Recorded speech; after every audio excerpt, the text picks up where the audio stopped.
చిరంజీవి గారు బ్రహ్మాండంగా మాట్లాడారు. మార్చి నెలలో మన మూవీ ఆర్టిస్ట్ అసోసియేషన్ పెట్టాము. అప్పటి నుంచి ఇప్పటి వరకు నేను సినిమా కూడా చేయలేదు.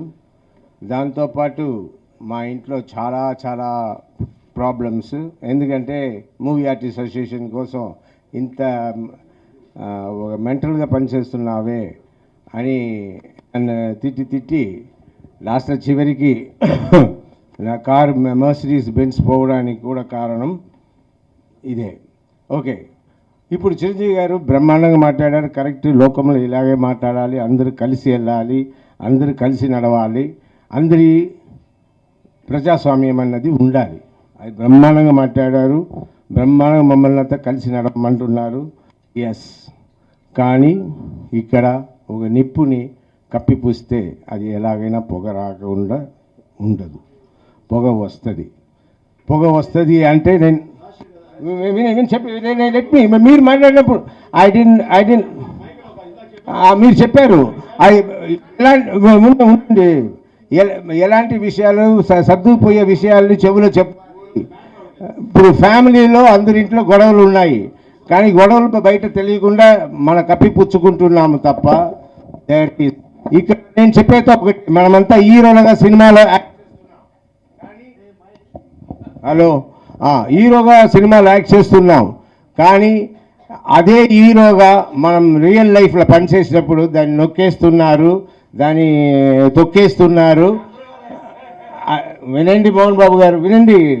ఊరికే మీరు అరిచేస్తే ఏది జరిగిపోదు. వినండి మిమ్మల్ని చెప్పలేదు, కానీ నేను చెప్పేది మీరందరూ దయచేసి వినండి.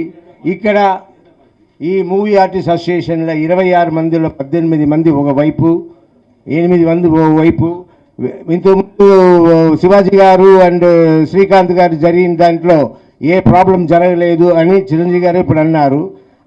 దానే ప్రాబ్లంగా పెట్టుకుని నరేష్ గారు ముందుకు వచ్చి వాళ్ళు తప్పు చేశారని మేమంతా గెలిచాము, ఇంక్లూడింగ్ మీ. సో ఇలాగా ఉంది మన మూవీ ఆర్టిస్ట్ అసోసియేషన్.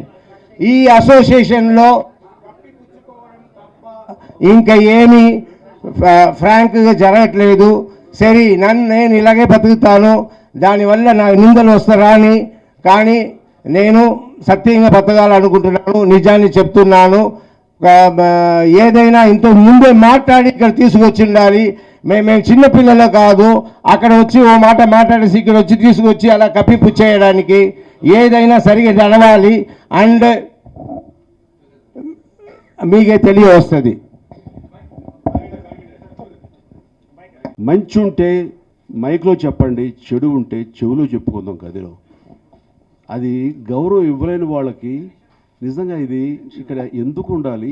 ఎందుకు మనం పెద్దలంటే గౌరవం ఇచ్చుకుంటున్నాము? ఆ గౌరవం ఇవ్వనప్పుడు మేమంతా ఎందుకు ఉండాలి ఇక్కడ? ఎందుకు రసాభాస చేయటం? ఇది బయట ప్రపంచానికి మన బలహీనత చెప్పుకోవటం అనేది ఎంత ఇదిగా ఉంటుంది. అండ్ నేను దీన్ని తీవ్రంగా ఖండిస్తున్నాను. ఆయన ఏది మాట్లాడినా సరే వెరీ వెరీ సారీ. ఎంతో సజావుగా హృదయంగా సాగుతున్నటువంటి సభలో అగ్రెసివ్గా మైక్ లాక్కుని గౌరవం కూడా లేకుండా, ప్రోటోకాల్ లేకుండా అలా లాక్కుని చేయటం అనేది మరి ఏం మర్యాద నాకు తెలియటం లేదు. ఇప్పుడు కూడా నేను స్పందించకపోతే ఇంకా మీరు ఇచ్చే పెద్దరికానికి అర్థం లేదు. కాబట్టి ఎంత సౌమ్యంగా మాట్లాడదాం అనుకున్నా సరే నా చేత కూడా అగ్రెసివ్గా చేస్తారు. కాబట్టి దయచేసి ఇది ఇంకా ఆపేసి మంచి గురించి చెప్పుకుందాం, చక్కగా మాట్లాడుకుందాం.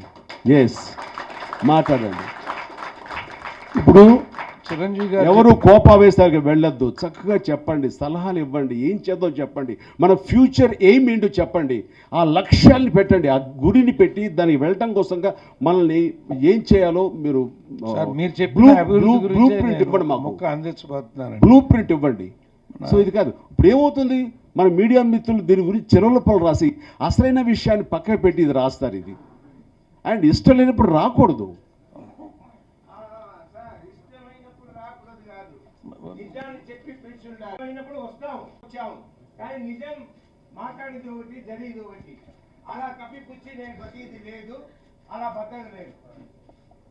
అండ్తో వచ్చినటువంటి వారికి మనం ఏం సమాధానం చెప్పలేము. అండ్ డిసిప్లినరీ కమిటీ అయినా ఉంటే కనుక టేక్ ఏ స్ట్రాంగ్ యాక్షన్.